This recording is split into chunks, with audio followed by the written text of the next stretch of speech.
அனைவருக்கும் வணக்கம். அருள்வாக்கு அம்மா அப்படின்னு மக்களால் அழைக்கக்கூடிய காளி மாதாஜி அம்மாவை தான் இன்றைக்கி நம்ம சந்திக்க வந்திருக்கோம். வணக்கம்மா. வணக்கம்மா. நிறைய பதிவுகள் மக்களுக்காக நீங்கள் தொடர்ந்து கொடுத்துட்டு வரீங்க. இன்றைக்கான கொஸ்டின் தீய சக்திகள் நம்ம வீட்டுக்குள்ளே அண்டிடுச்சு அப்படின்னா என்ன மாதிரியான விஷயங்கள்லாம் நம்ம வீட்டில் நடக்கும்மா? அனைவரும் சர்வகடாட்சம் பெருக. தான் தோன்றி ருத்ர ஸ்ரீ ஷீரடி சாய்பாபா புவனேஸ்வரி க்ஷேத்திரத்திலேருந்து இந்த பதிவு உங்களுக்காக. அருமையான ஒரு கேள்வியை கேட்டோம்மா. அதாவது தீய சக்தி இது எந்த விதத்தில் நம்மளை பாதிக்கும் அப்படின்னா, முதலாக நம்ம வீட்டில் இருக்கக்கூடிய விருட்சம், முதலாவது துளசி பட்டு போகும். நல்லா இருந்த தலன்னு இருந்த துளசி சுத்தமாக பட்டு போயிடும். அதுக்கடுத்தது பார்த்திங்கன்னா மாதுளை செடி வச்சுருந்திங்கன்னா அது பட்டு போகும்.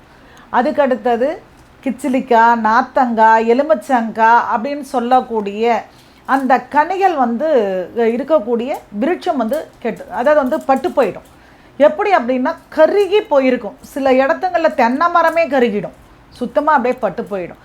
அப்போது நம்ம இதை வச்சு ஒரு அறிகுறி தெரிஞ்சுக்கலாம். இரண்டாவதாக இந்த சிகப்பெரும்பு.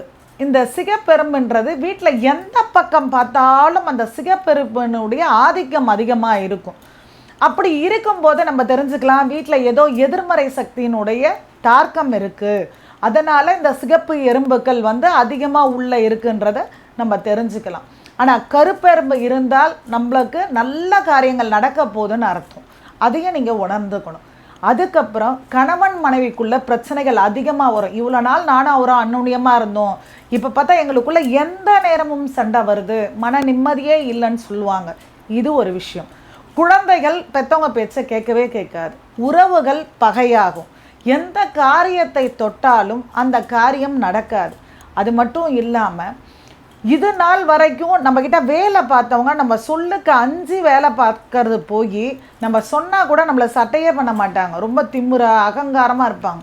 அப்போது ஒரு தடவை சொல்லும்போது மறுதடவை அவங்க இல்லைன்னா நம்ம இடத்துல ஒரு காரியம் நடக்காதுன்னு இருக்கும். ஆனால் அவங்க நம்மளை விட்டு போகிறதுக்கு உண்டான மாதிரி பேசுவாங்க. அப்போ நம்ம என்னவோ அவங்களுக்காக காரியம் அவங்களுடைய மூலயமா சில காரியங்கள் நம்மளுக்கு ஆகுன்றதுனால அவங்களுக்கு பணிஞ்சு போகக்கூடிய சூழ்நிலை வரும். அந்த மாதிரி விஷயங்களை வைத்து தான் நம்ம வீட்டில் எதிர்மறை சக்திகளோ துஷ்ட சக்திகளுடைய ஆதிக்கமோ நம்ம இல்லத்தில் வந்திருக்குன்னு அர்த்தம்.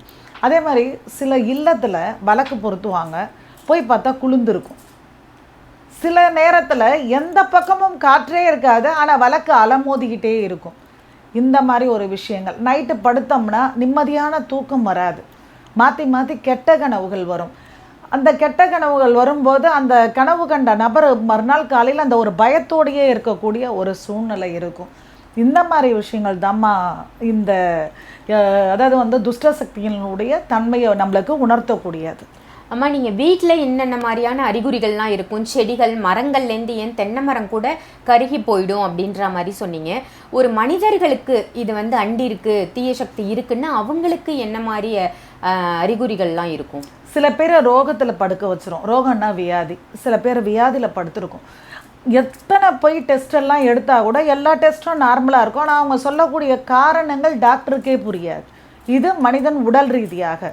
மனோ ரீதியாக கோபமே படாத மனிதன் ரொம்ப ஆக்ரோஷமான ஒரு கோபத்துக்கு ஆணாக இருந்தாலும் பெண்ணாக இருந்தாலும் சில பேரை கேட்பாங்க, உனக்கு என்ன பேயா பிடிச்சிருக்கு, இந்த அளவுக்கு கோவப்படுறியேன்னு கேட்பாங்க. அந்த மாதிரி ஒரு மாற்றம். ஒரு ஆணுக்கு அவருடைய மனைவியை பிடிக்காமையே போகலாம், பெண்ணுக்கு கணவனையே பிடிக்காமல் போகலாம். இந்த மாதிரி ஒரு விஷயங்கள் மனிதருக்கு ஆட்படுத்தும். ரெண்டாவது, ஒரு காரியத்தை அவங்க ரொம்ப இன்ட்ரெஸ்டாக இருந்திருப்பாங்க, ஒரு பிஸ்னஸ்லேயோ இல்லை கலைநயமான ஒரு விஷயங்கள்லையோ இல்லை சங்கீதம் சம்மந்தப்பட்ட விஷயத்தில், ஆனால் அவங்களுக்கு அதுக்கப்புறம் அதில் இன்ட்ரெஸ்டே வராது. இது அந்த மாதிரி பிரச்சனைக்கு இது கொண்டு வரப்பட்டதுன்னு நம்ம தெரிஞ்சுக்கலாம். இப்போ இந்த மாதிரி அறிகுறிகள்லாம் இருக்குது, இதெல்லாம் எனக்கு தென்படுது அப்படின்னு ஒருத்தவங்க உணர்றாங்க வீட்லேயோ இல்லை அவர்களுக்கோ, அவங்க இதுலேருந்து விடுபடுறதுக்கு என்ன வழி? இந்த மாதிரி விஷயங்கள் முதல் ஒரு சின்ன, அதாவது நான் என்ன சொல்லுவேன்னா, எப்போவுமே ஆணி வேற பிடுங்கி போட்டுருங்க. ஆரம்பத்திலேயே முதல் அதை வெட்டி எடுத்துருங்க. மரத்தை வெட்ட வேண்டிய அவசியம் இல்லை, கலையை வெட்டினாலே போதும்னு சொல்வேன் நான். அந்த மாதிரி ஆரம்பத்திலேயே நான் சொன்ன வித்தியாசங்கள் உங்கள் இல்லத்தில் இருந்தால் முதல் நான் சொல்கிற விஷயத்த நீங்கள் செய்யணும். என்னன்னா வெற்றிலையால் முடியாதது எதுவுமே கிடையாது. அந்த வெற்றிலையை என்ன பண்ணணும் அப்படின்னா, முதல் வந்து 9 வெற்றிலையை வந்து இப்போ இப்படி வெற்றிலையினுடைய நுனி வந்து இந்த பக்கம் இருக்குன்னா அடுத்த வெற்றிலை நுனி இந்த பக்கம் இருக்கணும். இது ரெண்டையும் 9 9 மேலே வைக்கணும். இந்த பக்கம் காம்போ இந்த பக்கம் காம்போ வரணும். நுனி பகுதிகள் இந்த பக்கமும் இந்த பக்கமும் திரும்பணும். அந்த மாதிரி வைத்து அதை தலகாணிக்கு அடியில் வச்சு ஒரு கணவன் மனைவியோ இல்லை குழந்தைங்களுக்கோ வச்சு படுத்துடணும். மறுநாள் வெறும் பச்சரி சாதத்தை சும்மா ஒரு ஆழாக்கு அரிசி வடித்து அந்த சாதத்தில் இந்த வெற்றிலை வந்து நீங்கள் நைட்டு படுத்துட்டு காலைல எந்திரிச்சு அங்கே முழுக்க அதை தடவி எடுத்து அதை பொடியாக நறுக்கி மிக்சியில் போட்டு அடித்து இந்த சாதத்தோட கலந்து காக்கைக்கு வைக்கணும். அந்த காக்கைக்கு வைக்கும்போது அந்த காகை அந்த பருக்கையை எடுத்துருச்சு அப்படின்னா உங்களுடைய பிரச்சனை தீர்க்கக்கூடியதுன்னு அர்த்தம். இல்லை எடுக்கலான்னா அது தீவிரமான பிரச்சனையாக இருக்குன்னு அர்த்தம். அப்போது தீவிரமான பிரச்சனைன்னா இப்போ எங்களை மாதிரி ஆட்கள் அதை அருள்வாக்கு மூலியமாகவோ பார்த்து உங்களுக்கு இது வந்து பார்த்திங்கன்னா உக்கிர தேவதைன்னா கூடிய பிரித்திங்கிரா சூலினி அதுக்கப்புறம் வந்து சுதர்ஷ்னம் இதெல்லாம் வச்சு யாகம் பண்ணி அது மட்டும் இல்லாமல் சூட்சம தேவதைன்னு சொல்லுவோம். பரிவார தேவதைன்னு சொல்லுவோம். அந்த தேவதைகளை ஆவாகனம் பண்ணி யாகம் பண்ணி அந்த வீட்டில் இருக்கக்கூடிய அத்தனை பேருக்கும் தீர்த்த பிரயோக்ஷனம் பண்ணி இல்லத்தில் தீர்த்த பிரயோக்ஷனம் பண்ணி அவங்களுக்கு எந்திர பூஜைக்கு எந்திரத்தை கொடுத்துட்டு வந்துடுவோம். அப்போ அந்த இல்லத்தில் அந்த பிரச்சனைகள் இருக்காது.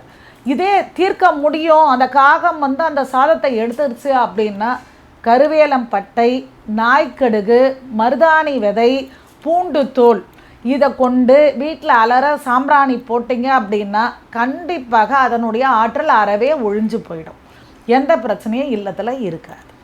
இப்போ நீங்கள் 2 வழிமுறை சொன்னீங்க. அதாவது தீர்க்க முடியும் அப்படின்னா அவங்களே என்ன பண்ணிக்கலாம், தீர்க்க முடியாது அப்படின்னா உங்களை மாதிரி அருள்வாக்கு பார்க்குறவங்க கிட்ட வந்து என்ன பண்ணலாம் அப்படின்னு. இப்போது தீர்க்க முடியாதுன்னு ஒருத்தவங்க ஒரு சூழ்நிலையில் மாட்டிகிட்டு இருக்காங்க அப்படின்ற பட்சத்தில் இப்போ உங்கள் சைட்லேருந்து நீங்களே அருள்வாக்கு பார்த்து அவங்க இல்லத்திற்கு போய் இதை பண்ணி தரணுமா, இல்லை அவங்கள வர வச்சு நம்ம ஆலயத்தில் பண்ணிக்கலாம்? இல்லைம்மா, இது இல்லத்தை சார்ந்து பண்ணணும். சில யாகங்கள் சில பூஜை முறைகள் நம்ம கோயிலில் வச்சே பண்ணிக்கலாம். ஆனால் சில விஷயங்கள் அவங்க இல்லத்தில் வச்சு தாம்மா பண்ண முடியும்.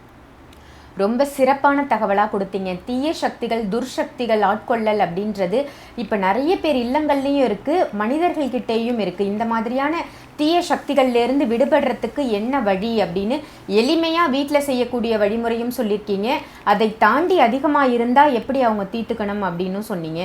நல்ல ஒரு அற்புதமான தகவலாக இருந்ததுமா. நன்றி. நன்றி. ஜெய் சாய்ராம்.